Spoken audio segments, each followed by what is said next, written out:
Parashat Yitro. Yitro, prêtre de Madian, beau-père de Moïse, apprit tout ce que Dieu avait fait pour Moïse et pour Israël, son peuple. Lorsque l'Éternel avait fait sortir Israël de l'Égypte, alors Yitro, le beau-père de Moïse, amena Tzipora, l'épouse de Moïse, qui la lui avait renvoyée. Il emmena aussi ses 2 enfants, et il fit dire à Moïse, « Moi, ton beau-père, Yitro, je viens à toi, avec ta femme, accompagnée de tes 2 fils. » Exode, chapitre 18. Rachi commente, « Yitro fit dire à Moïse, par un messager, « Si tu ne viens pas à ma rencontre, fais-le pour ton épouse.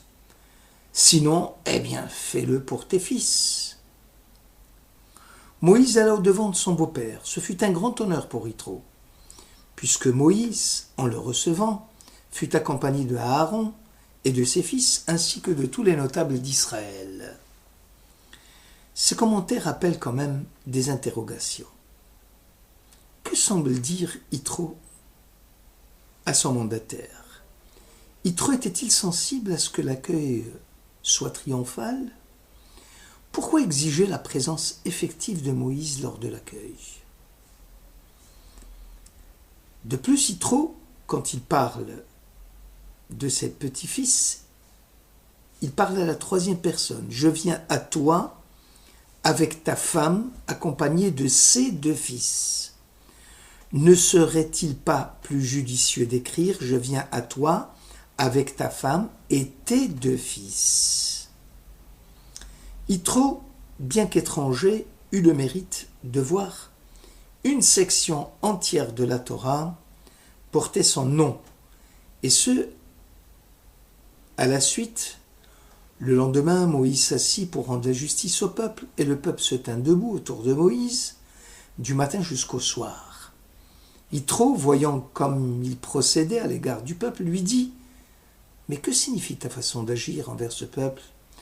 Pourquoi sièges-tu seul et tout le peuple est stationné pour écouter ta procédure du matin jusqu'au soir ?» Yitro avait du mal à admettre que Moïse manqua ainsi de respect au peuple en étant assis alors que le peuple se tenait debout autour de lui. Comment Yitro peut-il être plus sensible au manquement au respect, beaucoup plus que Moïse lui-même, dont l'amour d'Israël était inestimable? Peut-on imaginer que l'homme de Dieu Moïse, celui qui fut qualifié de plus humble parmi les hommes, puisse manifester de l'orgueil, voire même du mépris ou de l'indifférence vis-à-vis de ses frères? Le traité Shabbat 31 rapporte « Un étranger 21 jours se présenter devant Shamaï, en disant « Convertissez-moi au judaïsme, à condition de m'enseigner toute la Torah le temps que je me tienne sur un seul pied. » Shamaï le repoussa avec un vérificateur de poids et de mesure. L'étranger alla se présenter devant Hillel, qui consentit à le convertir en lui disant « Ce que tu ne voudrais pas que l'on te fasse, ne le fais pas à autrui. » C'est là toute la Torah. Le reste n'est que son commentaire. Va étudier. Pourquoi Hillel a-t-il enseigné à l'étranger sur le mode négatif? N'était-il pas plus juste de lui rappeler l'enseignement de Rabbi Akiva « Tu aimeras ton prochain comme toi-même » ? Ce récit talmudique rappelle étrangement la conversion de Yitro au monothéisme biblique. Yitro s'exclamera « Je reconnais à cette heure que l'Éternel est plus grand que tous les dieux » Exode 18. Selon Rachi, de là on apprend que Yitro avait connaissance de pratiquement tous les cultes idolâtres de son monde, car il les a pratiqués tous. Selon le Midrash Rabbah, Yitro faisait partie du triumvirat qui conseillait le pharaon d'Égypte concernant l'attitude à avoir à l'égard du peuple hébreu. Or, comme il avait pris ses distances en apprenant le décret pharaonique d'éliminer tout enfant mâle, ses fils auront donc le mérite de siéger dans la salle en pierre taillée, siège du Sanhédrin à Jérusalem. Yitro abandonna aussi ses dieux étrangers et vint se réfugier sous les ailes de la Providence. Yitro avait testé toutes les idéologies de son temps et les a repoussées une à une. Son adhésion au monothéisme biblique a été le fruit d'une conviction profonde et d'une intuition forte à penser l'ultime et à s'élever vers ce Dieu invisible. Maintenant, dit-il, je reconnais à cette heure que l'Éternel est plus grand que tous les dieux. La foi de Yitro n'a pas été une foi sur un coup de foudre. Elle n'est pas née de rien, par inadvertance et sans préparation. La foi de Yitro, celle qui fait prévaloir la volonté divine sur la sienne, provient de l'approfondissement sans relâche du sens du mystique. La quête de Dieu s'est faite chez lui par substitution, par élimination des autres divinités. Ce que Yitro a réalisé pour parvenir à la vérité divine s'est produit après un long processus de cheminement, d'hésitation, de reniement, car la foi est sensibilité, compréhension, engagement. Et ce n'est pas une chose aisée. Mes larmes, disait David, sont mon pain nuit et jour, tandis qu'on me dit toujours où est ton Dieu.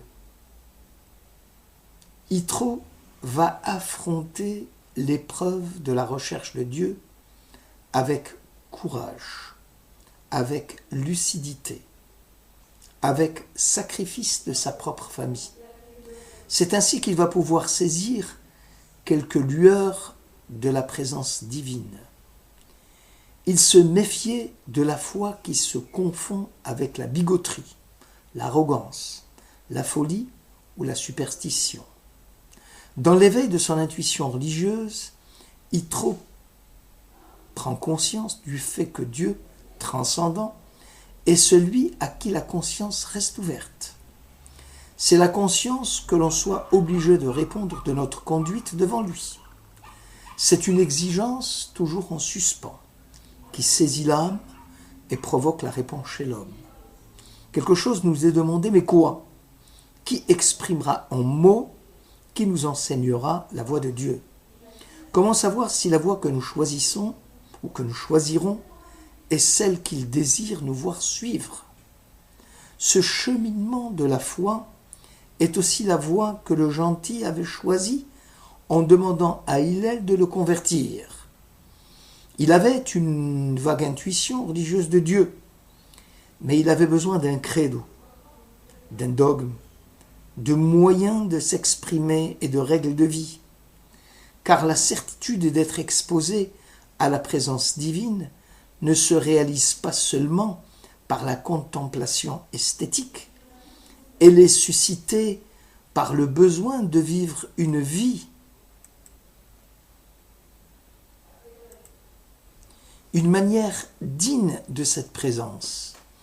Hillel ne pouvait répondre d'une manière positive, fais le bien, car les doutes et les hésitations de l'étranger faisaient que son intuition religieuse n'était pas encore une valeur sûre. Pour une bonne préparation à l'action, suite à une intuition, il y a lieu de commencer par « éloigne-toi du mal », le sur mera. L'étranger doit séparer le bien du mal pour que la piété ne soit pas un déguisement du péché. L'acte de distinguer est l'opération première de l'intelligence. On distingue entre le blanc et le noir, entre le beau et le laid, le bien et le mal, le juste et l'injuste. L'essence suprême du message biblique consiste à enseigner aux hommes le primat de cette distinction. Bien et mal ne sont pas des valeurs comme les autres. Le bien est appelé dans la Bible la vie, le mal est appelé la mort, La distinction entre bien et mal a valeur de distinction entre vie et mort. Or, Hillel insiste sur le début du verset « Sur mera, éloigne-toi du mal ». L'esprit juif voit dans le mal une tentation, un instrument, plutôt qu'une puissance. Or, l'objectif à atteindre, qui constitue à lui seul un programme de la vie honnête, est « fais le bien ». Va assez tov.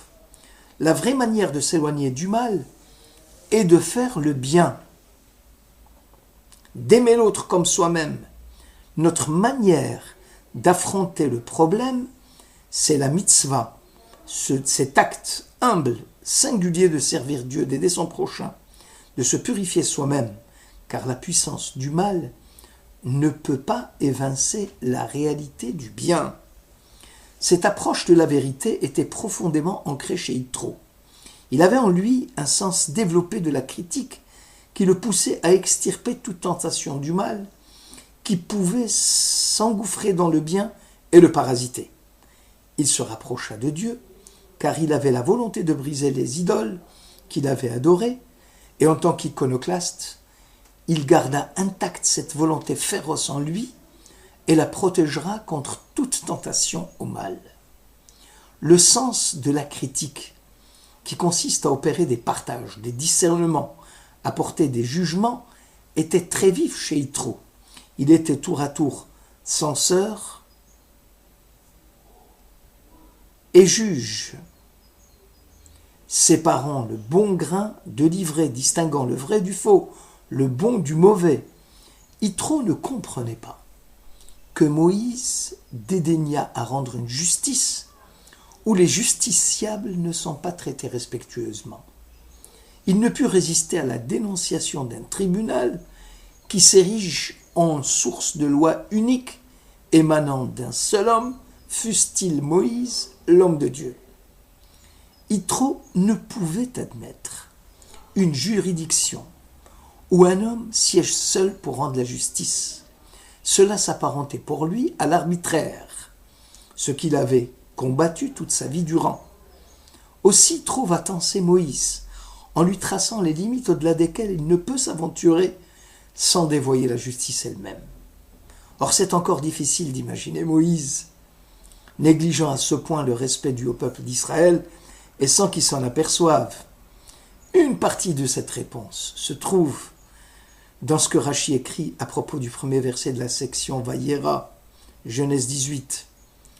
L'Éternel se révéla à Abraham dans les plaines de Mamré, tandis qu'il était assis à l'entrée de sa tente pendant la chaleur du jour.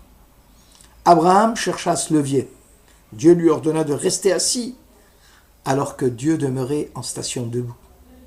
Cela sera un signe, dit l'Éternel, pour la génération à venir. Lorsque le tribunal siégera, je serai debout, comme il est dit, Hachem Nitzav Ba'adat El, au psaume 22, Dieu se tient debout dans l'assemblée divine. Le Maharal de Prague renchérit. Celui qui éprouve de l'amour sincère pour autrui se fiche si cet autre reste assis ou se lève lorsque son ami lui rend visite. Israël, en prenant une décision de justice qui conduit à la reconnaissance de l'innocence ou de la culpabilité du prévenu lors d'un jugement du tribunal, n'a pas à s'offusquer de voir le Saint béni soit-il rester debout. C'est plus un signe d'amour et d'affection qui lie Dieu à Israël et Israël à Dieu. Moïse éprouvait des sentiments d'amour vis-à-vis du peuple d'Israël, très forts. Aussi, tous les signes extérieurs de la bienséance sociale, du derech eretz furent mis de côté. Les convenances, les conduites sociales, en accord avec les usages, dans le respect de certaines formes, étaient négligées, tant la proximité de Moïse et d'Israël était grande. Que Moïse soit assis et que les fils d'Israël soient debout, cela ne revêtait pas une grande importance, ni aux yeux de Moïse, ni aux yeux d'Israël. Yitro était un gentil. Seule la raison et la logique pure l'amenèrent à adhérer au judaïsme.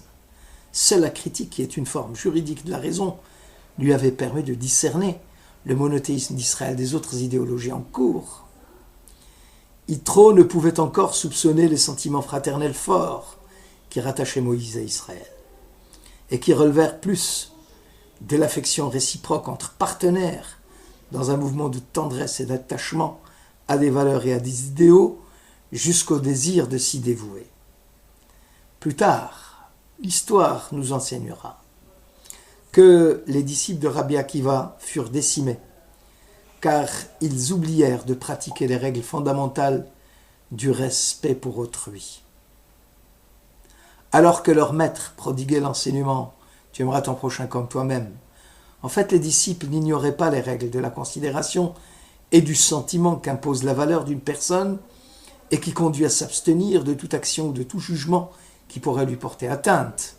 Or, les disciples, du fait de leur affection des uns pour les autres et de la tendresse qu'ils manifestaient les uns aux autres, pensaient vouloir se libérer des manifestations extérieures, ce qui leur paraissait superficiel par rapport aux égards qu'ils avaient les uns pour les autres.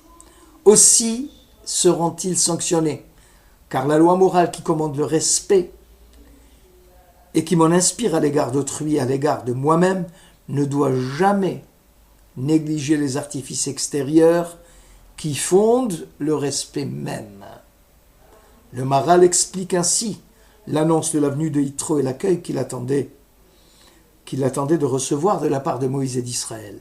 Ce n'est pas une recherche des honneurs qui motive Yitro, mais le fait d'éviter à Moïse l'opprobre qui s'en suivrait, car les gens s'imagineraient que Moïse éprouve un sentiment de honte vis-à-vis de son beau-père, l'ancien idolâtre, l'exclu du pouvoir, qui vient aujourd'hui, parce que justement exclu, se mettre sous les ailes de la providence, alors que Yitro a entrepris seul la quête du chemin de Dieu, et ce, malgré l'exclusion dont il fut victime de la part de ses administrés.